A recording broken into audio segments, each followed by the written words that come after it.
My name is Ngozi Okafor, and I own a chain of filling stations across Abuja. Built them from nothing after my wife died 5 years ago. 3 sons, Chukwudi, Emeka, and Kenneth. Thought I knew them. I was wrong. Last Tuesday morning, I made a decision that would change everything. I called my doctor, Adebayo, at Garki Hospital. I need you to help me with something, I told him. Fake some test results, make it look like I'm dying. Dr. Adebayo owed me money. Big money. His gambling debts at the Victoria Island casinos had nearly destroyed his career.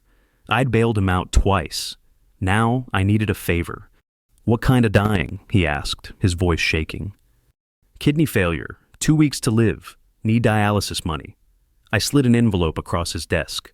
500,000 naira, just play along. You know what it's like when you suspect your own children don't love you? When every visit feels like they're checking their watches? I had to know.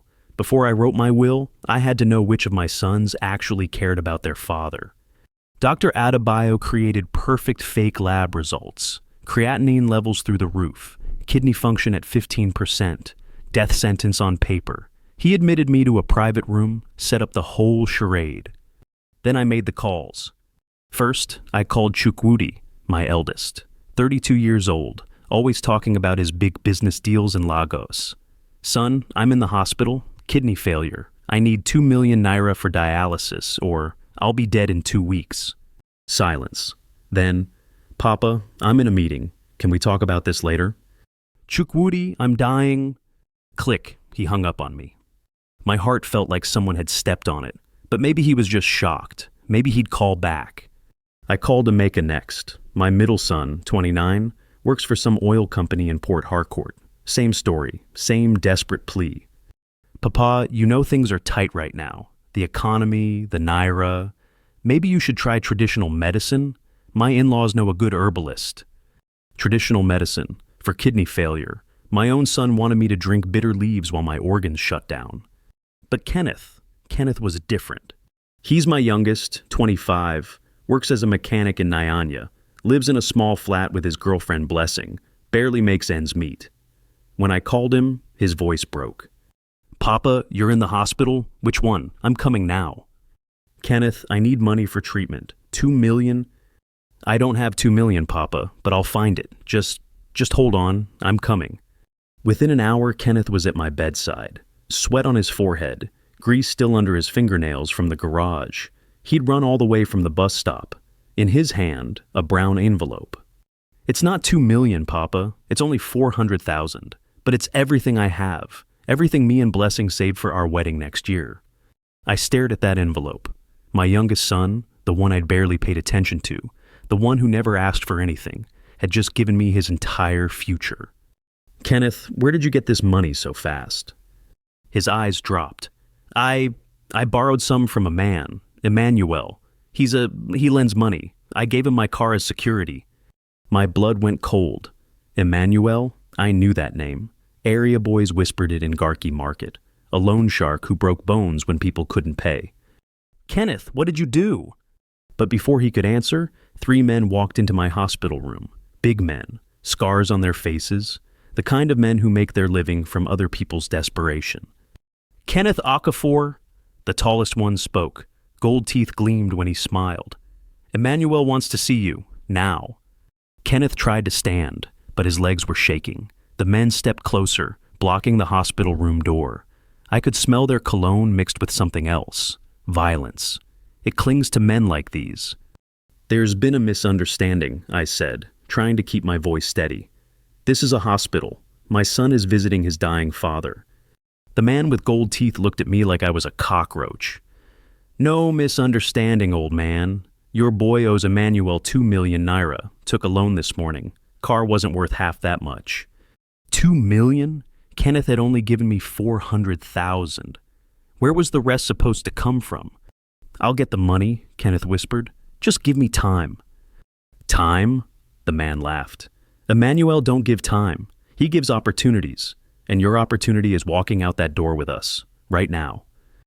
I watched my youngest son, the only one who'd come to help me, being dragged away by loan sharks.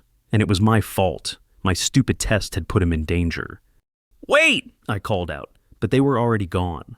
I lay there staring at the ceiling, feeling like the worst father in Nigeria. Then my phone rang. Dr. Adebayo. Ngozi, we have a problem. A nurse saw me changing your test results. Kemi, from the night shift. She's asking questions. Handle it, I said. Pay her if you have to. It's not about money. She's one of those religious ones. Says lying about death is a sin. She might go to the hospital administration. Perfect. My fake illness was about to be exposed, and my real son was in the hands of criminals. That evening, a woman knocked on my hospital room door, small, tired-looking. Familiar face, but I couldn't place her. Excuse me, are you Mr. Ngozi Okafor? Who's asking? My name is Agnes Okafor. I used to be your wife. My heart stopped. Agnes, Kenneth's mother. We'd divorced 10 years ago after she found out about my business dealings. She'd taken Kenneth and disappeared, refusing my money, raising him in some slum in Nyanya. What do you want, Agnes? She stepped into the room, her cleaning uniform still damp with sweat. She worked night shifts at some office complex, scrubbing floors for rich people. I heard you were sick, kidney problems. Her voice was softer than I remembered. Kenneth came home crying, said he gave you all his money, borrowed more from some dangerous man. You came here to blame me? I came here to ask you something. She sat in the plastic chair beside my bed. Are you really dying? The question hit me like a slap. Agnes always could see through my lies. Even when we were married, she'd catch me in business deceptions, call me out on every little dishonesty. Why would you ask that? Because I work at Victoria Center, I clean the offices there, including the office of a woman named Chinelo. She handles accounts for some businessman. Yesterday I heard her on the phone. She was talking about Okafor's fake illness and how much money was being moved around because of it. My blood turned to ice. Chinelo was my business manager. She handled the filling station accounts, the cash flow, everything. If she knew about my fake illness. Agnes, what exactly did you hear? But before she could answer, her phone rang. She looked at the screen and her face went white. It's Kenneth, she whispered. They're asking for ransom. Agnes answered the phone with trembling fingers. I could hear a man's voice through the speaker, cold, calculating. Mama Kenneth, your son is with us. He owes big money, but we're reasonable people. You bring 5 million naira to use market tomorrow, or we start removing fingers. 5 million? The amount kept growing. This wasn't just about Kenneth's loan anymore. Agnes was crying now. Please, we don't have that kind of money. Kenneth is a good boy. He works hard. Tomorrow, sunset, come alone. The line went dead. I watched my ex-wife collapse into that plastic chair. 10 years of hatred between us, but seeing her pain brought back memories. She'd loved me once, before I became obsessed with money and power. Agnes, listen to me. I'll handle this. I'll pay... With what? She looked up, tears streaking down her face. You're dying, remember? Kidney failure. 2 weeks to live. Her words cut deep. She knew. Somehow, she knew it was all fake. I heard more than just Chinelo's phone call, Agnes continued. I heard her talking to someone else, a man. They were planning something, about your sons, about inheritance money. She mentioned Chukwudi by name. Chinelo and Chukwudi, my business manager and my eldest son, working together behind my back. My phone buzzed. Text message from an unknown number. Your boy Kenneth sends greetings. Interesting family you have, Mr. Okafor. Some of your sons are more cooperative than others. What did that mean? I called Chukwudi immediately. This time, he answered. Papa, I heard about Kenneth. Terrible business, these loan sharks. How did you hear about Kenneth? Silence. Too long. Word travels fast in Abuja. You know how it is. Chukwudi, where are you right now? Lagos, business meetings, why? I could hear traffic in the background, but not Lagos traffic. I knew that sound. The specific rumble of Abuja buses, the hawkers calling out in Hausa. He was lying. Son, I need you to come home. Kenneth is in trouble and I'm dying. The family needs to... Papa, like I said, I'm in Lagos. Important deal closing tomorrow, but don't worry about Kenneth. These things have a way of working themselves out. These things have a way of working themselves out? His brother was kidnapped, and he talked like it was a minor inconvenience. After I hung up, Agnes was staring at me. You're not dying, are you, Ngozi? There was no point lying anymore. No, I'm not. Then why? Her voice was barely a whisper. I wanted to test them, see which of my sons actually loved me before I wrote my will. Agnes stood up slowly. For a moment, I thought she might slap me. Instead, she laughed, a bitter, broken sound. You tested them? You put Kenneth in danger to test your son's love? She shook her head.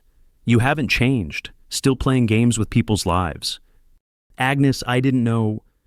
You never know. That's your problem. You make these grand plans, move people around like chess pieces, and then act surprised when everything explodes.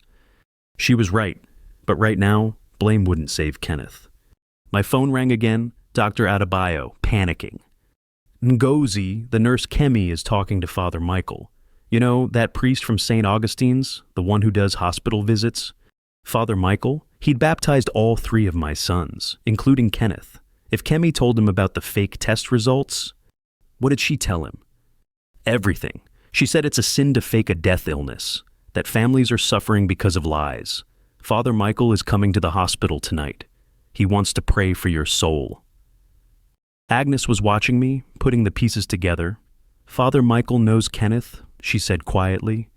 If he finds out you're lying about being sick while Kenneth is kidnapped, the priest would go straight to Kenneth, would try to help. But if Chinelo and Chukwudi were involved in this somehow, Father Michael could walk into a trap. That's when it hit me. The real game wasn't about testing my son's love. Someone was using my fake illness as cover for something bigger. While I was playing dying father, real players were moving real money around. And Kenneth, innocent Kenneth, had become their pawn. Agnes, I said, pulling out my IV drip, we need to get to that office building where you work, tonight. Why? Because Chinelo isn't just my business manager. She has access to all my accounts. If she thinks I'm dying, and if she's working with Chukwudi, Agnes's eyes widened. They're stealing from you. Worse, they're probably planning to let Kenneth die to cover their tracks. We took a taxi to Victoria Center at midnight. Agnes had keys to the cleaning supplies closet, but more importantly, she knew which offices stayed unlocked for the night security guards. Chinelo's office is on the 7th floor, she whispered as we climbed the back stairs. She always leaves her computer on, says she works late, but I've seen her. She just plays solitaire and makes phone calls. The building felt like a tomb. Our footsteps echoed off the marble floors. I'd built my fortune in places like this, but tonight it felt foreign, dangerous. Agnes led me through a maze of cubicles to Chinelo's corner office. Through the glass walls, I could see her computer screen still glowing. How do we get in? Agnes pulled out a master key. Cleaners have access to everything. Rich people don't think we exist. Inside, Chinelo's desk was covered with papers. Bank statements, transfer forms, legal documents, all bearing my signature, signatures I'd never written. She's been forging my name, I said, holding up a transfer order for 2 million naira. Look at the date, yesterday, the same day Kenneth needed money for my treatment. Agnes was looking at Chinelo's computer screen. Ngozi, come see this.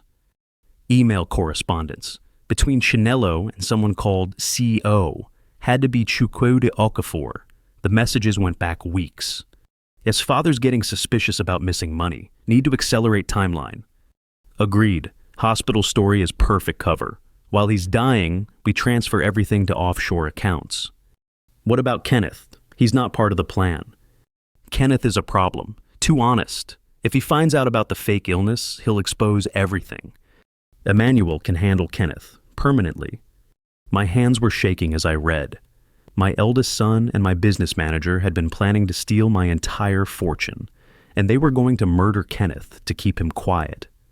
There's more, Agnes said, pointing to another email. Look at this one from today. Kenneth took loan from Emmanuel as planned. Now we wait for father to die from guilt and stress, natural causes, no investigation. They'd manipulated everything. The loan shark, Kenneth's desperation, even my fake illness. It was all part of their plan. But there was something else, another email chain, this one between Chinelo and someone identified as Inspector M. Inspector Musa ready to file report. Kenneth will be charged with stealing from family business. Once he's arrested, Emmanuel eliminates him in custody. Looks like gang violence. Inspector Musa, I knew that name. corrupt police officer from Wu Zone 2 station. He'd take money from anyone for anything. They're going to frame Kenneth for theft, then have him killed in prison, I said. Make it look like he was the one stealing from me all along.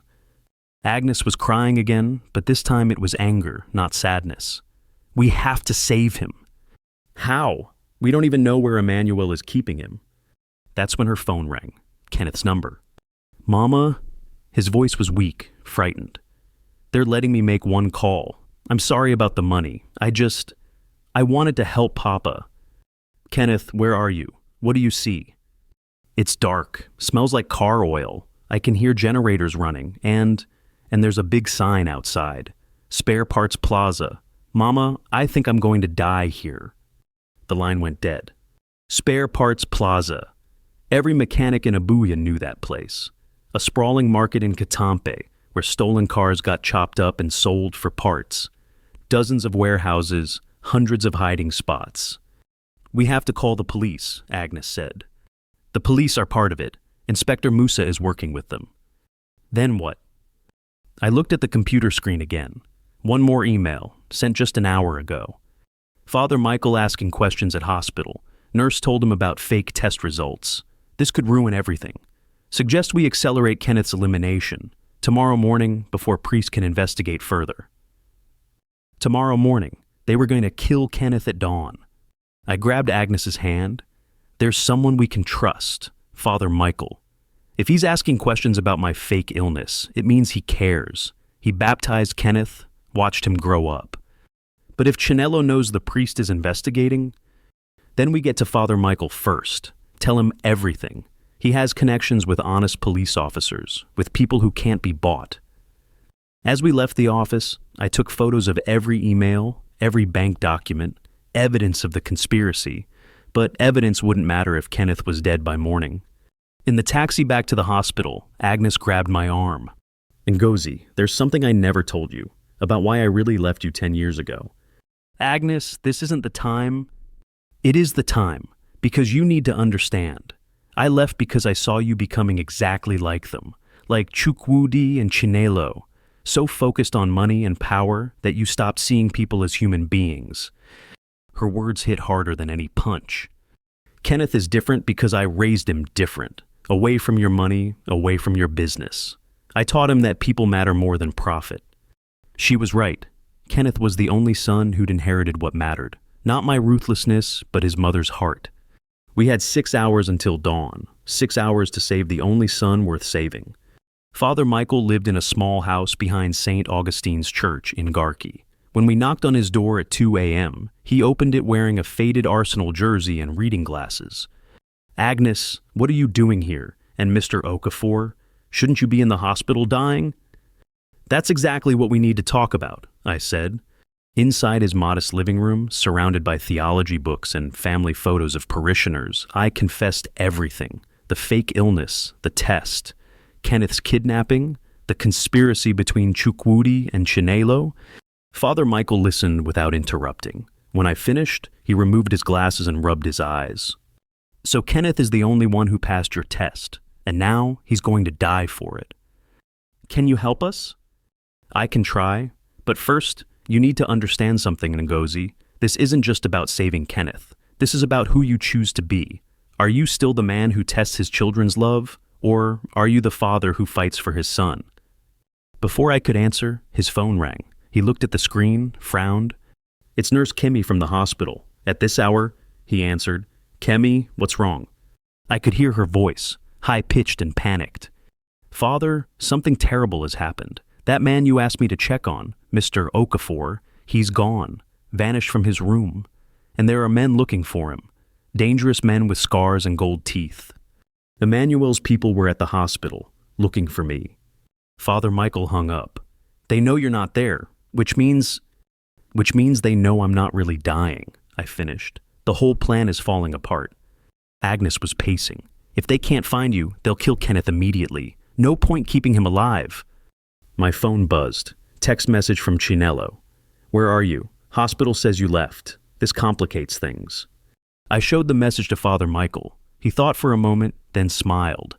Not a happy smile, but the kind a chess player makes when he sees a winning move. Text her back. Tell her you're at home, getting your affairs in order before you die. Ask her to come over with the inheritance documents. Why would I do that? Because we're going to set a trap. While she's distracted with you, I'll contact Inspector Adamu from the Central Police Station. He's one of the few honest officers left in this city. I sent the text. Chinelo responded immediately. On my way. Bring the boys too. Family should be together at a time like this. The boys. She meant Chukwudi and Emeka. They were all coming to my house, probably to kill me and make it look like I died naturally from kidney failure. Father, Agnes said, what if Inspector Adamu can't find Kenneth in time? That spare parts market is huge. Then we make sure they tell us where he is. Father Michael opened a drawer and pulled out something I never expected to see in a priest's house, a digital recorder. I use this for confession sometimes when people want their words documented. Tonight, we're going to get a different kind of confession. We drove to my house in Maitama, a sprawling compound with high walls and a gate. As we approached, I saw cars in the driveway. Chinelo's silver Honda, Chukwudi's black Camry, and a third car I didn't recognize. They're already here, Agnes whispered. Through the living room window, we could see them sitting around my dining table like they owned the place. Chinelo had papers spread out, Chukwudi was on his phone, and a third man, tall, thin, wearing an expensive suit, was examining my family photos. Who's the thin man? Father Michael asked. I squinted, then recognition hit like a fist to the stomach. That's my lawyer, Barrister Okonkwo. He draws up wills, handles inheritance cases. My voice cracked. They're not just planning to steal my money, they're planning to make it legal. Agnes grabbed my arm. Ngozi, if they have a lawyer here at 3 a.m. with inheritance documents, they're planning to kill me tonight. While I'm supposedly dying from kidney failure, I'll have a heart attack from the stress. The lawyer will witness my deathbed will, giving everything to Chukwudi.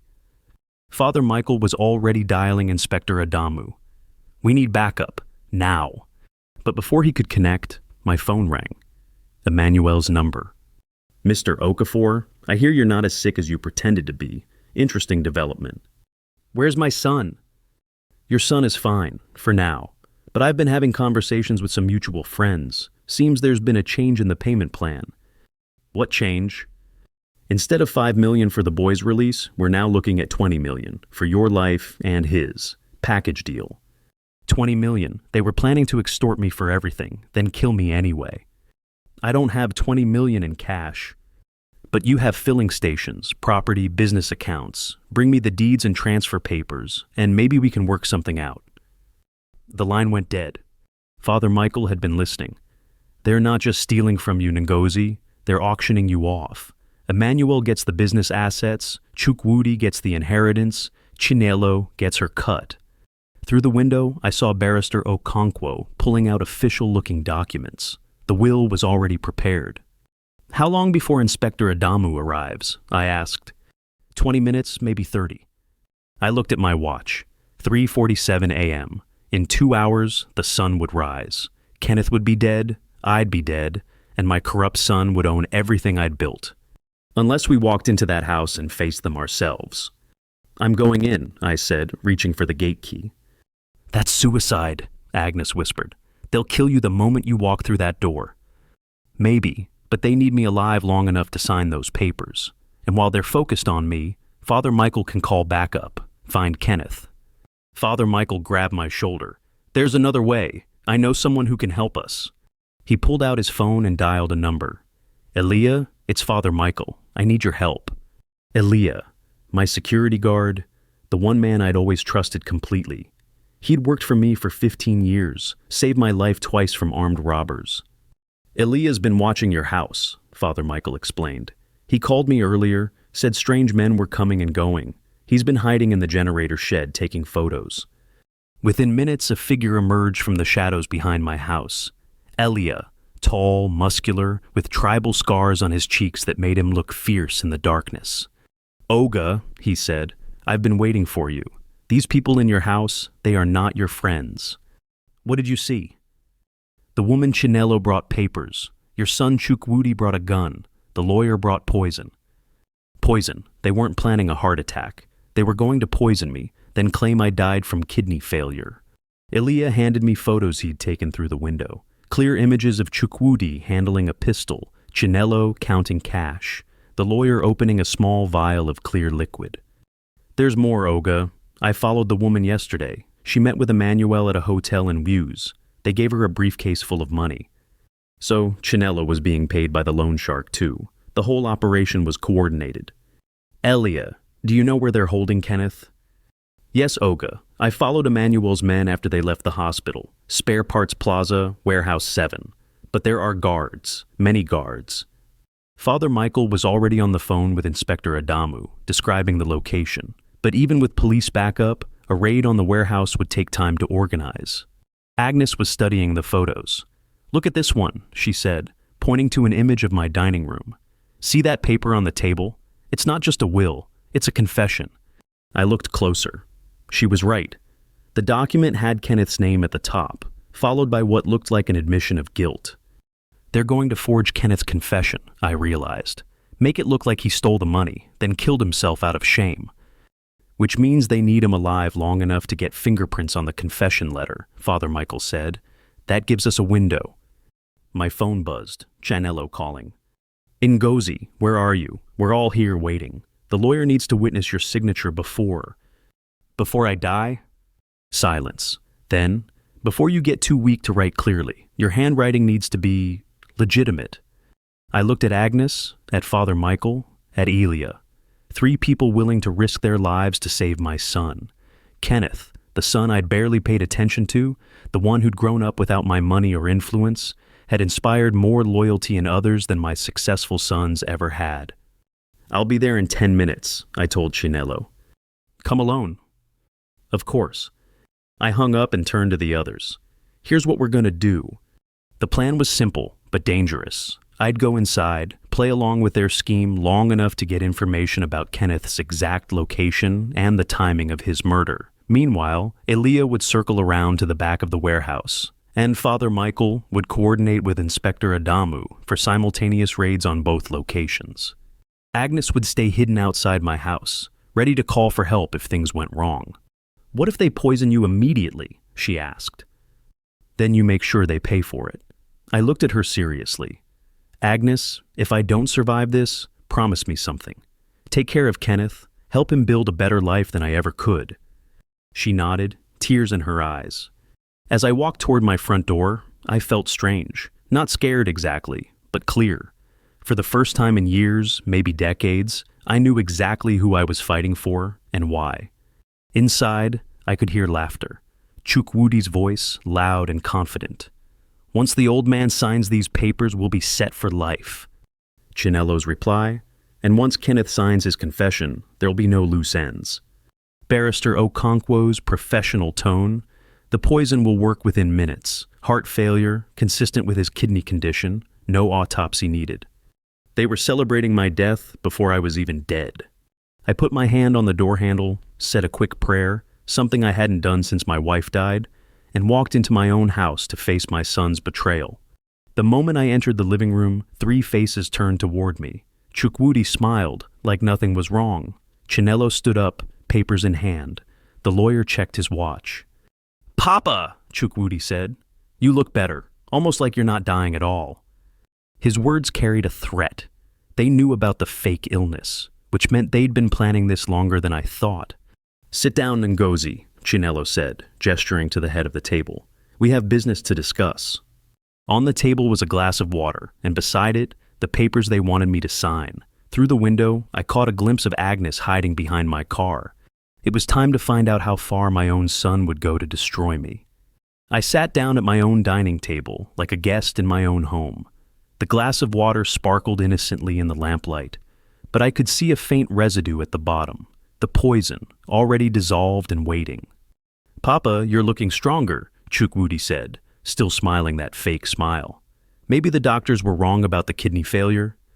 Maybe, I replied, keeping my voice weak. Or maybe this is just my last burst of energy before the end. Chinelo pushed the papers toward me.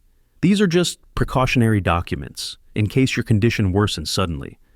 I picked up the first page, a will, leaving everything to Chukwudi.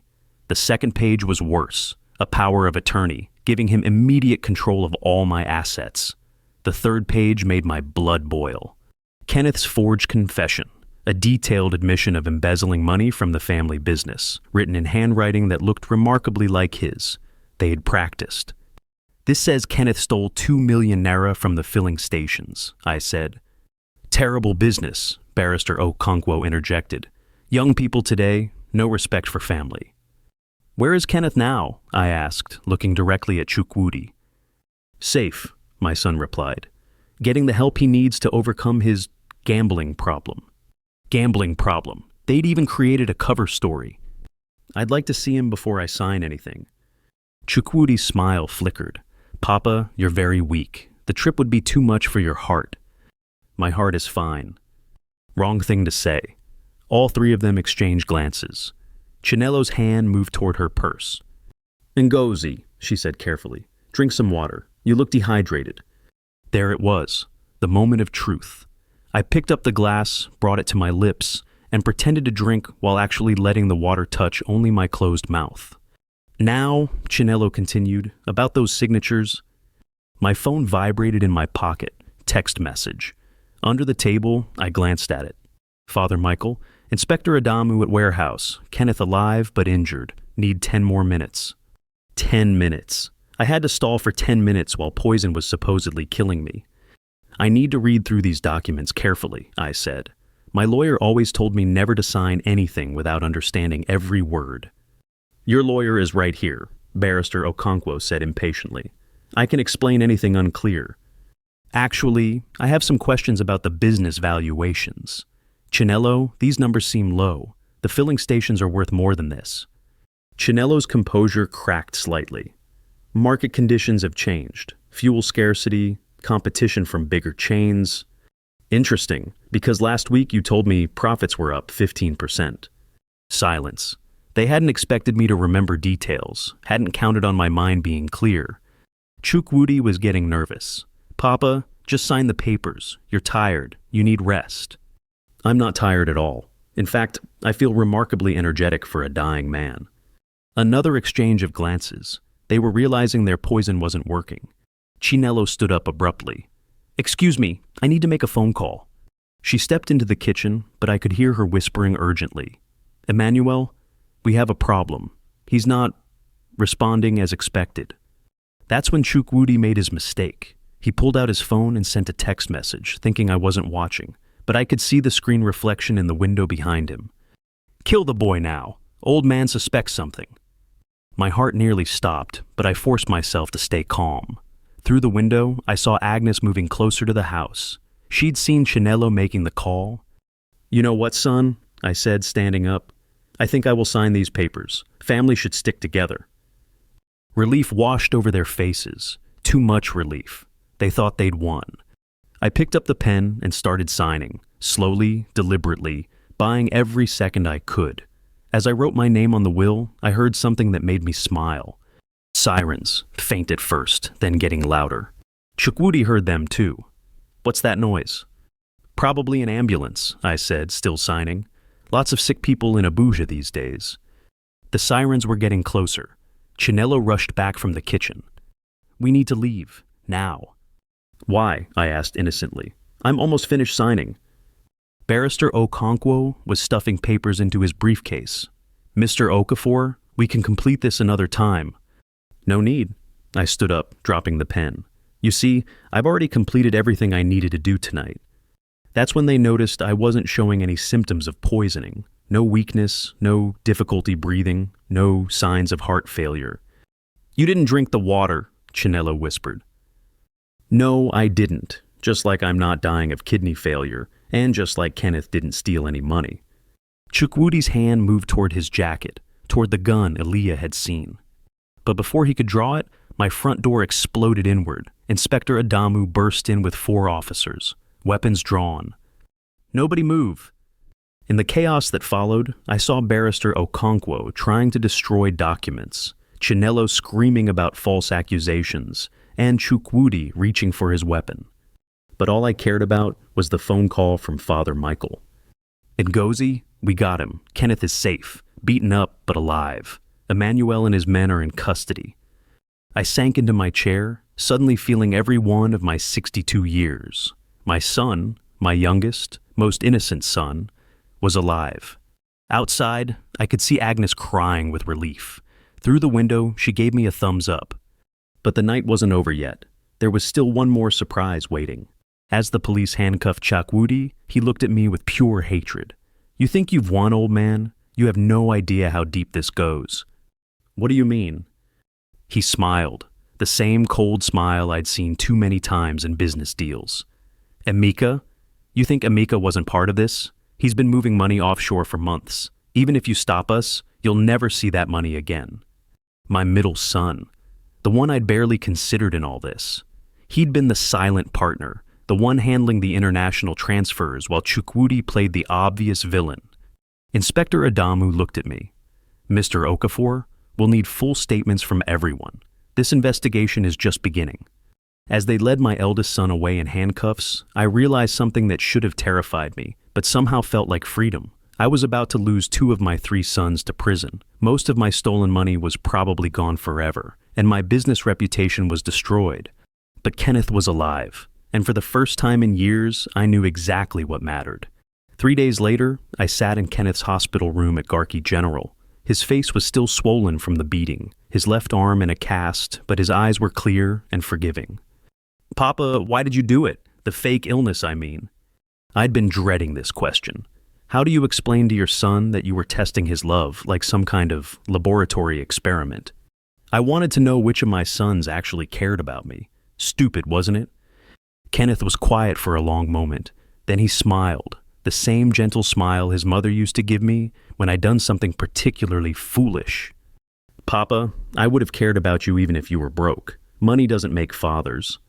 Outside his room, Agnes was talking to Father Michael about Kenneth's recovery. She'd barely left the hospital since we'd brought him in, sleeping in that uncomfortable plastic chair, making sure he ate every meal. Inspector Adamu had given me the full report that morning. Chukwudi and Chinelo were facing charges of conspiracy, fraud, and attempted murder. Emmanuel and his crew were looking at kidnapping and extortion. Barrister Okonkwo had turned state's evidence in exchange for a lighter sentence. But Emeka had vanished, along with 4.2 million naira from offshore accounts. "We'll find him eventually," Inspector Adamu had promised. "Men like that always make mistakes." Maybe, but I wasn't counting on getting that money back. The strange thing was, I didn't care as much as I thought I would. Yes, losing millions hurt. Yes, discovering that 2 of my 3 sons were criminals broke something inside me. But watching Kenneth forgive me, watching him worry more about my guilt than his own injuries, had taught me something.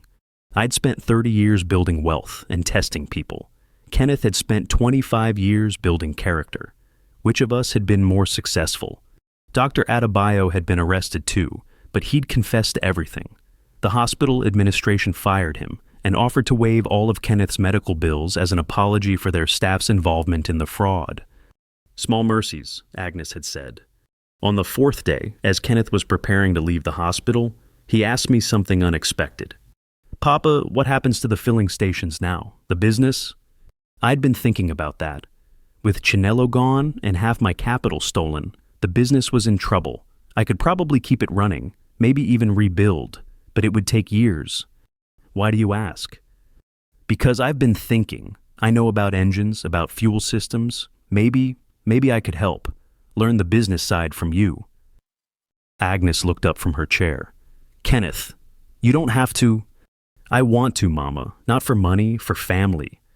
That afternoon, Father Michael visited with an unusual request. "Ngozi, there's someone I want you to meet."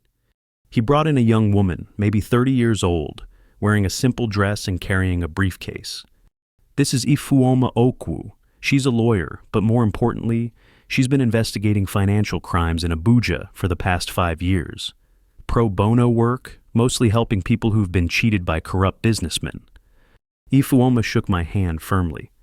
"Mr. Okafor, I've been following your case. What happened to you isn't uncommon. Family members stealing from elders, using fake medical emergencies as cover.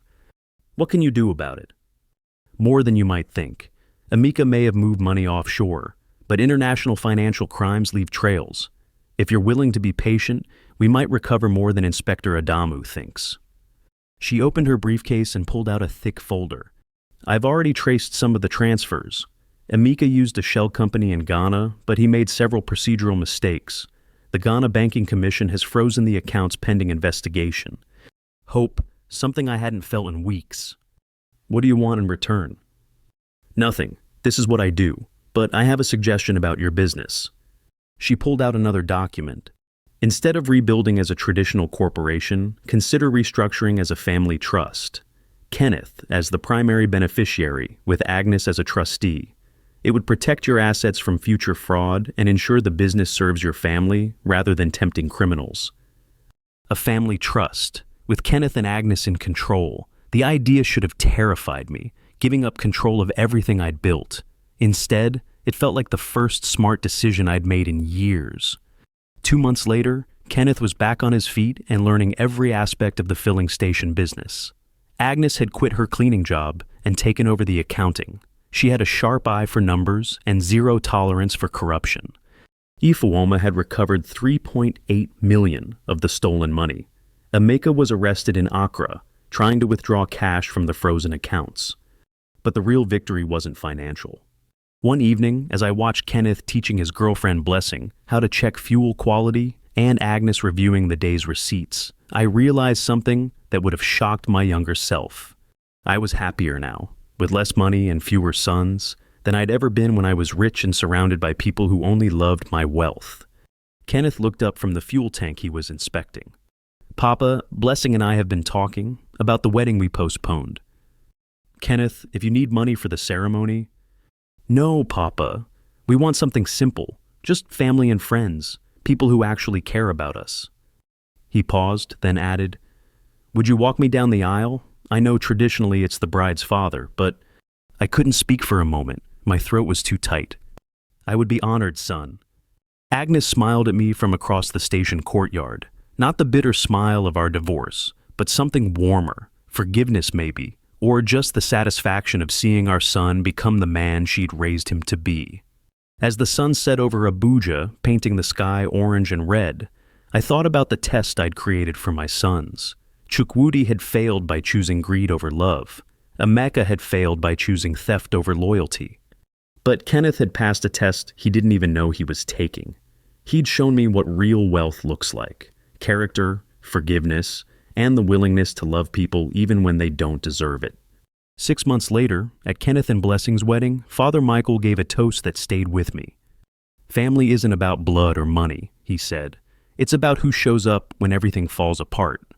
Looking around that small church at the people who had helped save my son, Agnes, Father Michael, Elia, Ifeoma, Inspector Adamu, I realized I was surrounded by more real family than I'd ever had when I was testing people's love. Sometimes the greatest victory is learning you were asking the wrong question all along. I thought I needed to know which sons loved me. What I actually needed to learn was how to be worthy of their love. Kenneth taught me that, and maybe, if I'm lucky, I still have time to get it right.